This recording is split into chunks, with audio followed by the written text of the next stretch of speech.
Meus irmãos, tá preto.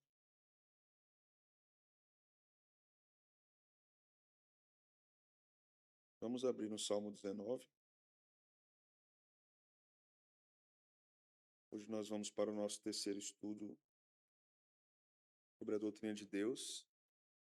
Nós vamos passar, ainda que rapidamente, por uma outra doutrina para que possamos entender como Deus comunica-se com a sua criação, como Ele comunica-se com as suas criaturas. Então, nós vamos estudar hoje sobre revelação geral. Deus se revela, a revelação de Deus é uma só, mas há duas formas dele se revelar. Nós falamos de revelação geral e revelação especial. Hoje nós iremos estudar a revelação geral e ela tem subdivisões, assim também como na revelação especial que nós possivelmente começaremos a estudar semana que vem. Então nós iremos para o Salmo 19 e vamos fazer uma leitura que vai do versículo 1 ao versículo 6. Salmo 19, do verso 1 ao verso 6. O texto diz assim: Os céus proclamam a glória de Deus e o firmamento anuncia a obra das suas mãos. Um dia discursa a outro dia e uma noite revela conhecimento a outra noite. Não há linguagem, nem há palavras, e deles não se ouve nenhum som. No entanto, por toda a terra se faz ouvir a sua voz e as suas palavras, até os confins do mundo. Aí pôs uma tenda para o sol, o qual, como noivo que sai dos seus aposentos, regozija como herói a percorrer o seu caminho. Principia numa extremidade dos céus, e até a outra vai o seu percurso, e nada refoge ao seu calor. Amém. Vamos orar? Senhor, fala conosco por meio da tua palavra, que ela seja explicada, aplicada e tenhamos mais conhecimento acerca do nosso Deus e da forma que o Senhor resolveu se revelar. Sejamos edificados por isso, sejamos instruídos por isso. No nome de Jesus oramos assim. Amém. Então, irmãos, revelação geral. No Salmo 19, temos um texto bem importante e fundamental para entendermos isso. Do verso 1 até o verso 6, nós temos uma referência a essa revelação geral. Do verso 7 ao verso 14, nós temos uma referência à revelação especial de Deus. Então, o que seria a revelação geral? É a forma de Deus se revelar na sua criação. O objetivo da revelação geral é diferente do objetivo da revelação especial. A revelação especial tem um objetivo redentor, salvador, santificador. Esse não é o objetivo da revelação geral. Todos os homens, indistintamente, recebem revelação de Deus. Revelação geral. Todos os homens recebem a proclamação do universo acerca da majestade de Deus, da sua santidade também, porque a revelação geral mostra aí, da sua grandeza também. Nós vamos estudar os atributos de Deus, vamos estudar o atributo da grandeza, da onipotência, da onisciência. Tudo isso, de alguma forma, aparece na revelação geral. Mas no Salmo 19, eu não vou ter tempo de expor o que está aqui, mas há alguns apontamentos importantes aqui, partindo inicialmente da ideia de que a revelação geral se dá no que chamamos de natureza. Esta palavra não é ideal, natureza, certo? Porque natureza significa substância, essência. A palavra ideal e bíblica é criação. Mas como coloquialmente usa-se natureza, vamos ficar usando natureza para a gente não se confundir. Então, essa porção dos 6 versículos iniciais do Salmo nos mostram isso. Vejam, os céus proclamam a glória de Deus e o firmamento anuncia as obras das suas mãos. Algumas coisas importantes aqui. Os céus proclamam. A ideia de céus aqui é uma ideia de cosmos, uma ideia que envolve as galáxias, toda a criação, toda a ordem cósmica que Deus criou. Tudo isso proclama a glória de Deus. Não é de hoje que nós sabemos, por exemplo, que o universo, as galáxias, emitem sonoridade, há sons. As estrelas emitem sons, além de luz, né? E esses sons, eles são ordenados no cosmos. Esses sons estão articulados, são uma grande sinfonia. Então, além de falar que os céus proclamam a Deus, na verdade, os céus verdadeiramente cantam a Deus, eles cantam. Existe sonoridade. Então, toda a criação louva a Deus, os animais louvam a Deus, a terra louva a Deus, as árvores louvam a Deus, toda a criação louva a Deus. É o que o texto está nos ensinando. Mas aqui há uma coisa interessante também no verso 1. Que o firmamento anuncia as obras das suas mãos. O firmamento é este céu, essa atmosfera que nós entendemos, vemos. Onde há firmamento, onde há céu, Deus é glorificado na criação. Então, qual é o lugar da criação que não há firmamento? Nenhum. O que é que o Salmo está dizendo? Não existe nenhum lugar, nenhum espaço, nenhum centímetro, nenhum metro cúbico na criação que não tenha uma proclamação da grandeza de Deus. Todo mundo, todo o cosmos proclama a grandeza de Deus. Não há nada, nenhum espaço pequeno seja na criação que não proclame a grandeza de Deus. Por isso, Paulo vai dizer em Romanos 1 que os homens são indesculpáveis. Porque todo o universo proclama a Deus e eles têm conhecimento de Deus. Na prática, nós não precisamos provar que Deus existe. Todos os homens sabem.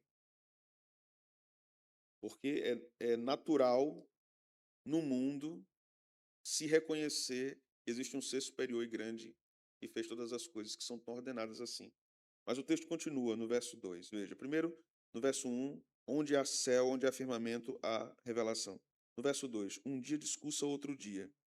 Então, estamos saindo de espacialidade, Deus se revela em todo o espaço, e estamos entrando agora numa questão cronológica sequencial. Um dia discursa outro dia.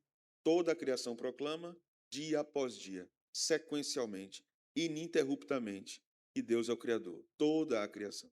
Um dia discursa outro dia, uma noite revela conhecimento a outra noite. Conhecimento de quem?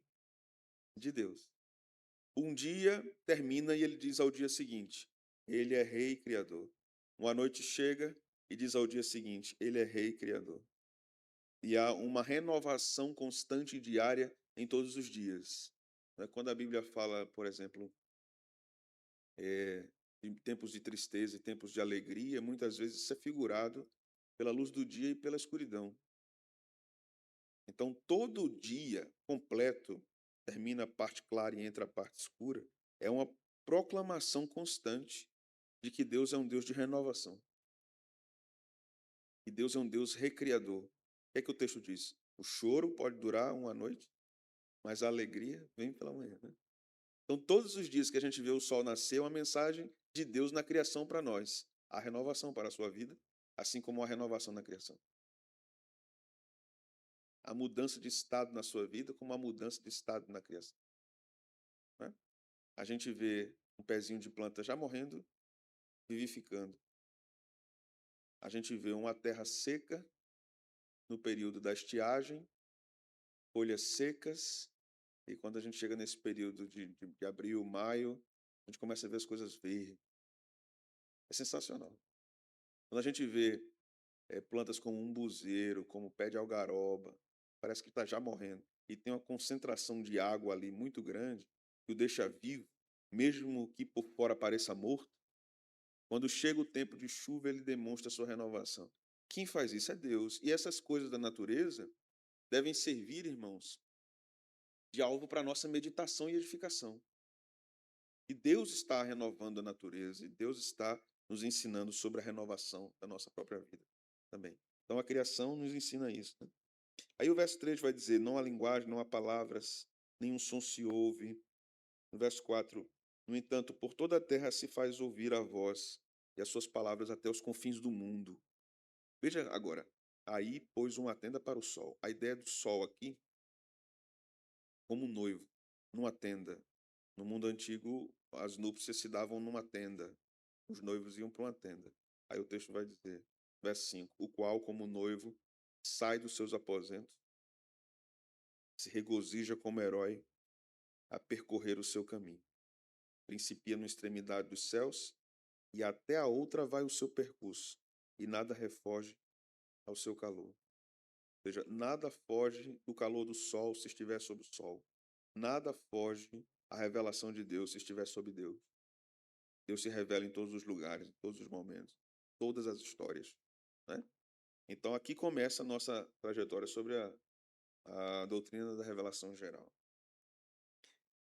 Então veja aqui, Deus sendo infinito se revela ao ser humano de forma graciosa para ser conhecido. Ele se manifesta por meio da revelação geral na criação, da revelação especial em Jesus e nas Escrituras. Embora a criação anuncie a glória de Deus, o que é que o pecado faz?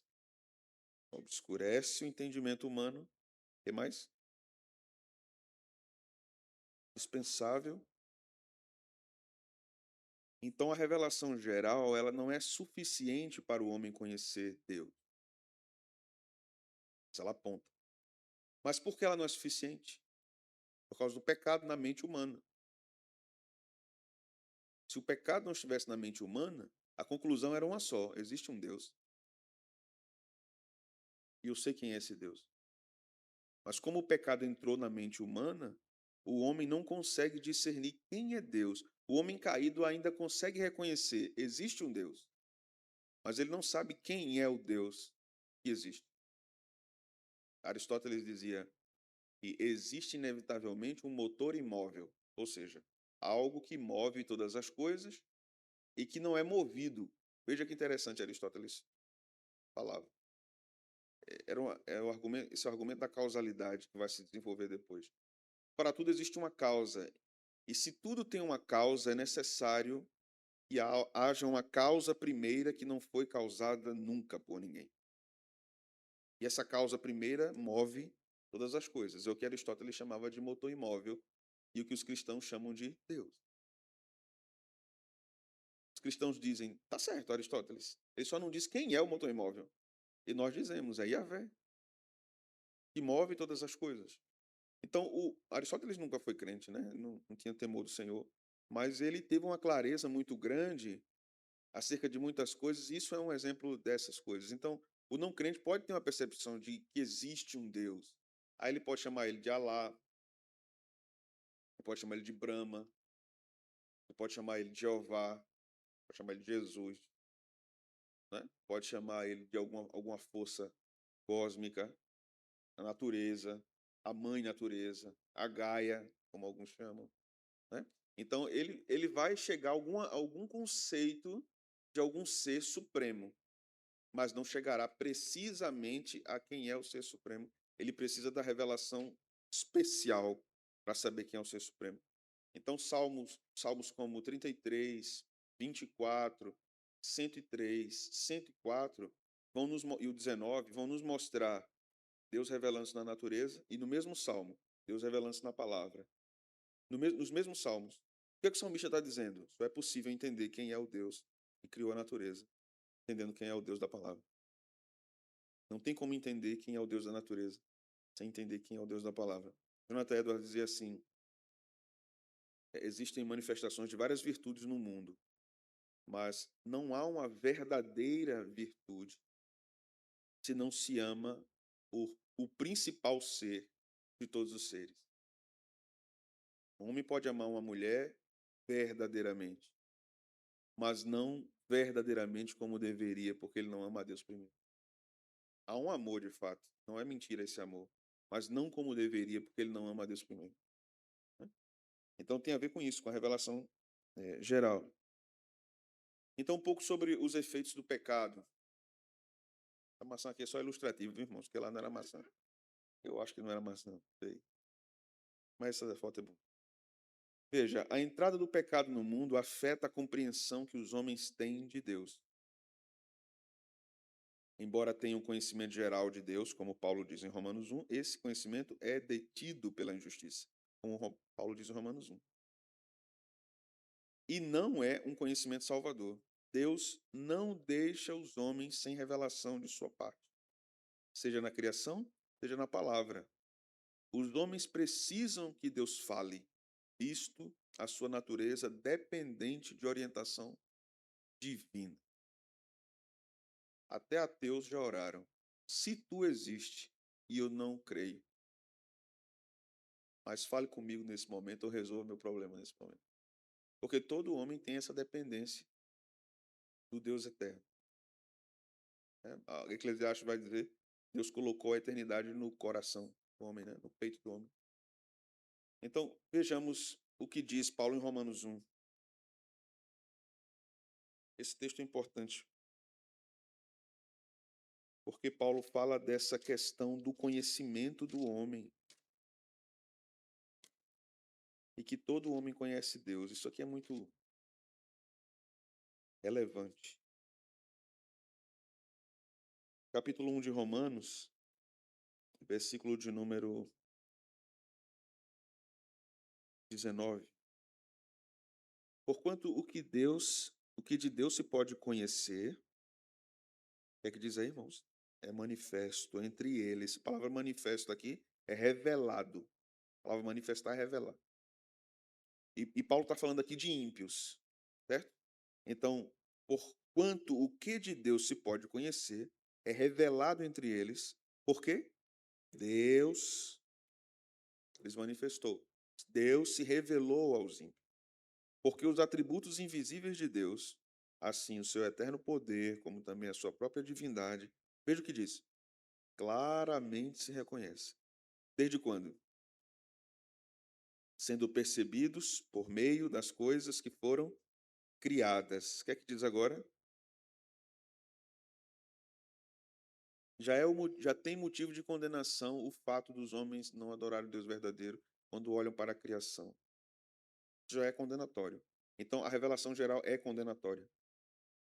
Ela não é salvadora, ela é condenatória. O verso 21. Porquanto, tendo conhecimento de Deus, está falando dos ímpios. Como é que eles tiveram conhecimento de Deus, de acordo com Paulo? Por meio de quê? Da revelação. Tendo conhecimento de Deus, diz o que agora? Não glorificaram como Deus, nem lhe deram graças. Antes, se tornaram nulos em seus próprios raciocínios, obscurecendo-se-lhes o coração insensato. Veja o verso 22. Inculcando-se por sábios, tornaram-se loucos e mudaram a glória do Deus incorruptível em semelhança da imagem do homem corruptível, bem como de aves, quadrúpedes e répteis. Ou seja, o homem não reconhece a grandeza de Deus e transforma criaturas em divindade. Ele obscurece o entendimento e ele resiste à verdade revelada de Deus na criação. Por isso o homem é condenável. Ele é indesculpável. Né? Então isso aqui eu já falei para vocês o que é revelação geral, eu não vou ler novamente, mas eu quero entrar aqui numa definição de Berkhoff, que vai também ser a de Millard de Erickson. Berkhoff fala que a revelação geral é uma revelação na natureza que nos cerca, mas não apenas isso. Ele fala que a revelação geral também está na consciência humana, certo? E onde mais? No governo providencial do mundo. Então Deus se revela geralmente, essa revelação geral, na natureza, e aí nós facilmente imaginamos, beleza, o canto dos pássaros, a grandeza do mar, do cosmos. Então, esse tipo de manifestação da revelação geral, ele é bem contemplativo. Você observa essa revelação como uma espécie de espectador de uma obra de arte. Né? Sons, as imagens, sentidos vão sendo aí exercitados, mas Berkhoff diz, não é apenas nisso, na consciência. Deus fala diretamente à consciência, mesmo quando a palavra não foi pregada, quando a verdade do evangelho não foi exposta. Deus comunica-se diretamente à consciência do homem. Por isso Paulo diz, são indesculpáveis. E mais, Berkhoff diz, governo providencial. Há alguns poucos anos, 2, 3 anos, eu acho. Eu não estou certo disso, mas ao que parece, de fato foi. Caiu um raio numa igreja nos Estados Unidos e foi a igreja que o Jonathan Edwards pastoreou. E demitiu o pastor porque ele estava sendo fiel à Bíblia. Porque o povo queria que ímpios participassem da ceia. Isso no século XVIII. Essa igreja foi destruída, pegou fogo. O mundo se assustou. Seria um juízo de Deus sobre o que foi feito lá atrás ou o que foi feito, inclusive, depois? Não sei. Mas que é um testemunho histórico do que aconteceu lá atrás, do que aconteceu agora, é testemunho histórico, né? Houve um caso que eu vou contar a vocês aqui, e eu pastoreava naquela cidade. Um homem, um caso muito triste, um homem abusou de meninas na igreja. Período consideravelmente longo. Era um crente comum na igreja, mas era um monstro. E uma dessas meninas abusadas engravidou dele. Esse homem sofreu um acidente, ficou vivo, mas os seus órgãos genitais foram esmagados. Totalmente. Irreversível. Governo providencial de Deus, irmão. Isso é um testemunho tremendo do poder de Deus. Tremendo do poder de Deus.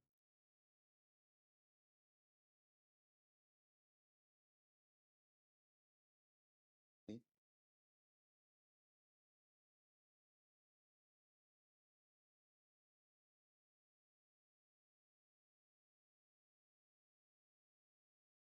É. Sim. O que é que ocorre? A consciência, ela é um estado da mente. A consciência não é um estado do cérebro, né? Da massa, mas um estado da mente. A mente é invisível. A mente é invisível, né? A mente está no cérebro.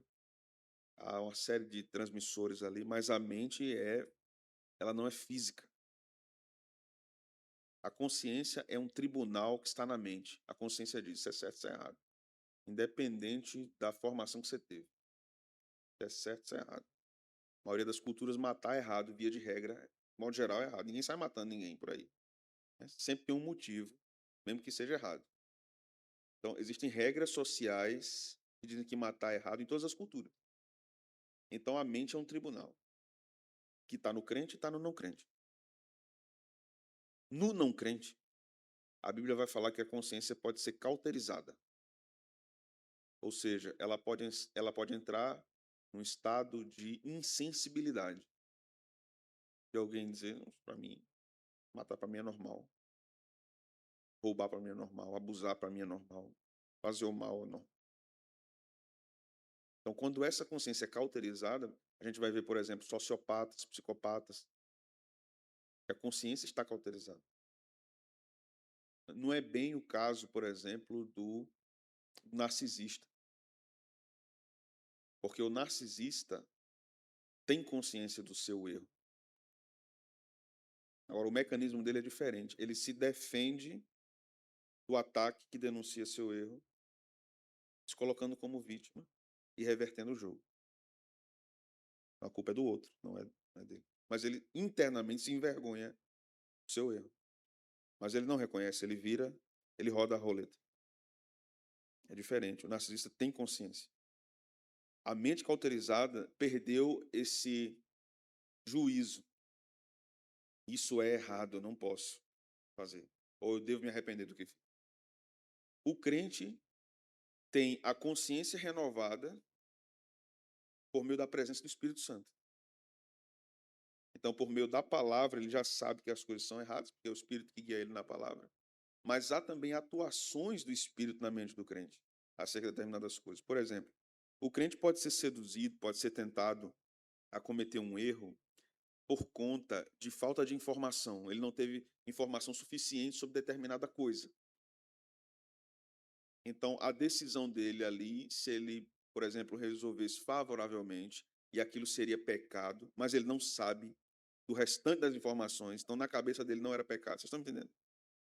O Espírito Santo pode constrangê-lo e dizer, não faça, sem ele saber do desdobramento das coisas. Não sei se vocês já viveram isso. E depois você não faz, Deus mostra tudo que viria a acontecer depois. O que foi aquilo? Foi o Espírito. É um exemplo do que o Espírito pode fazer, né? Ele pode fazer várias outras coisas.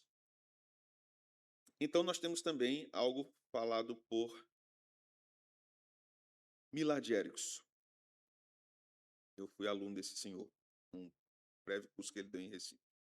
Um grande teólogo estrangeiro. Ele diz o seguinte, ao tratar do loque da revelação, do lugar da revelação, esse é o sentido da palavra. Veja, natureza, história e o ser humano. Em termos de natureza, Erickson diz que a revelação geral está frequentemente mais associada à condição admirável e impressionante da criação, que aponta para uma pessoa muito poderosa e sábia, capaz de projetar e produzir variedade e beleza complexas. A pessoa que vê a beleza de um pôr do sol e o aluno de biologia que disseca um organismo complexo estão em contato com evidências da grandeza de Deus. Então, as pessoas que estudam a natureza ou qualquer outra ciência humana, elas estão estudando um aspecto da revelação de Deus, da revelação geral. O direito, por exemplo, é um estudo de um aspecto da revelação de Deus, porque Deus é justo.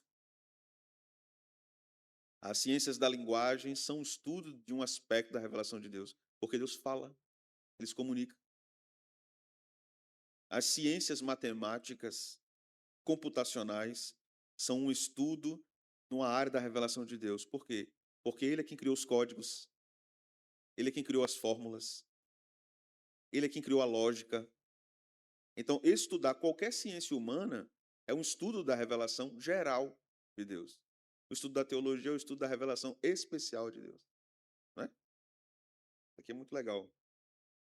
E então, chegamos na importância da revelação geral. Então, deve se clareando para nós que a criação é uma doutrina importante que está totalmente relacionada a Deus e está totalmente relacionada a nós também. Então, um ponto interessante. Veja só essa foto. O que é que vocês acham? Uma mão, montanha.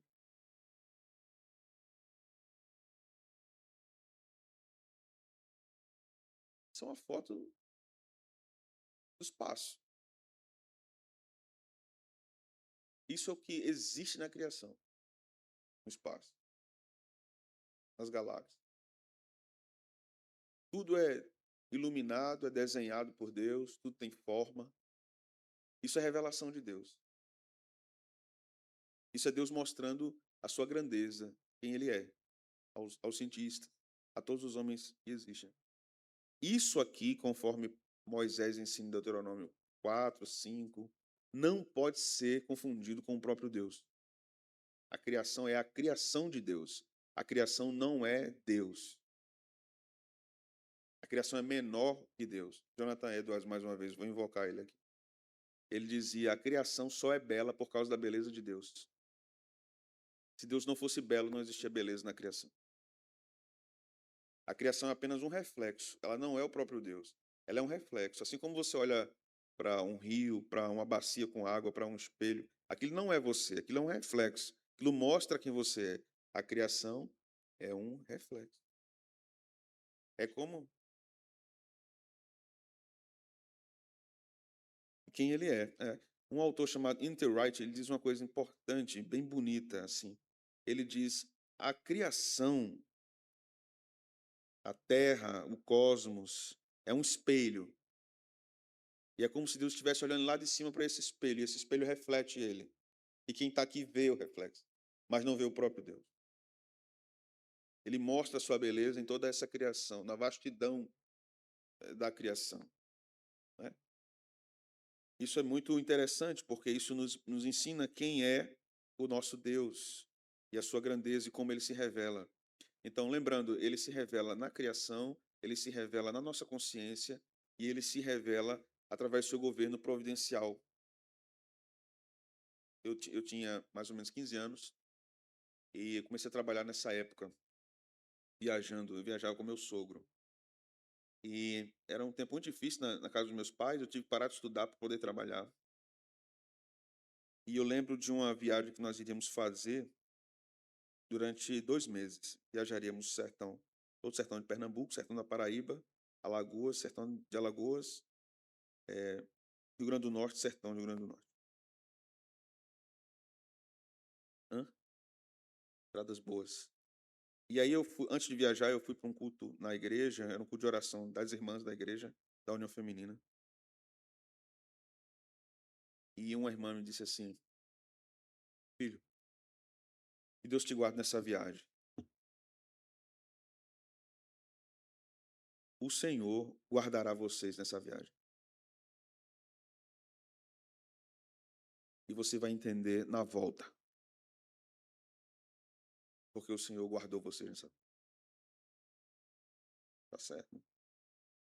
Uma crente, uma Lourdes. Viajamos, fazendo todo o percurso. Na volta, pegávamos muita chuva. Meu sogro tinha um Corcel vermelho, carro novo. Os 4 pneus carecas. A gente viajava orando para não estourar e para ter o que comer. Várias vezes a gente não tinha o que comer. Parava o carro na estrada e ia roubar cana no meio do mato para poder vir chupando cana até em casa, ganhando a fome. Descascando a cana no dente. Não foi uma vez só, não, que a gente levou umas carreiras de uns guarás que estavam no meio do canavial. No meio dessa viagem, um pneu baixou de repente. Baixou. Pneu traseiro.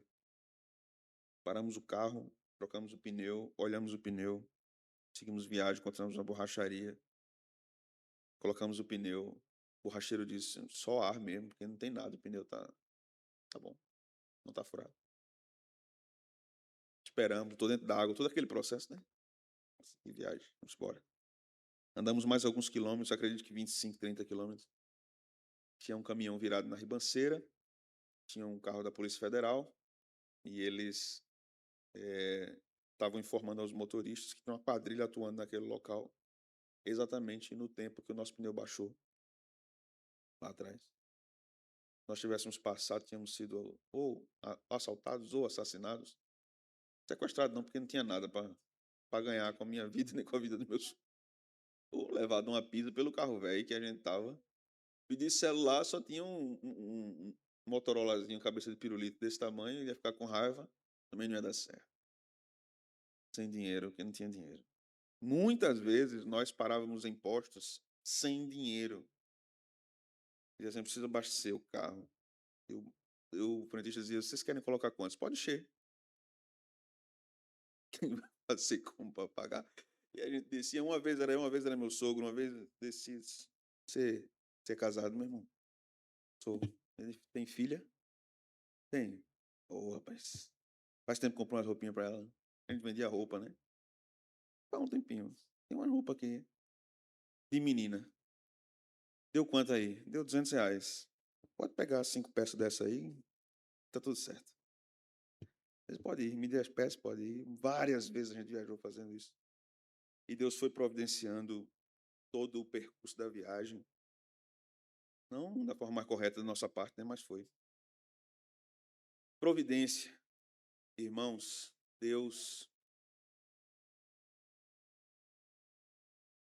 É. Aí ele não ia botar, né? Aí ia ficar.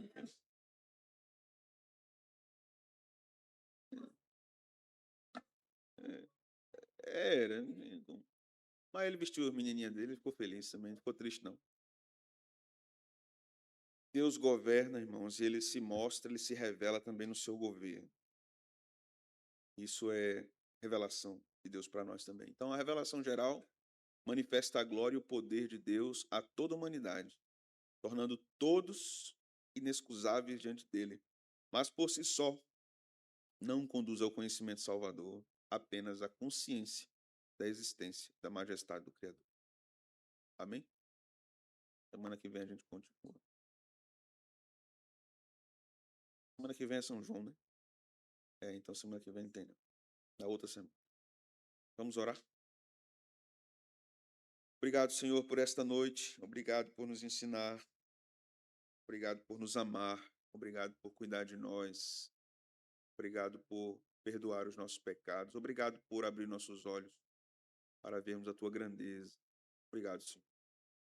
Leva teu povo em paz. Dá-nos uma semana abençoada de descanso. Em nome de Jesus. Amém.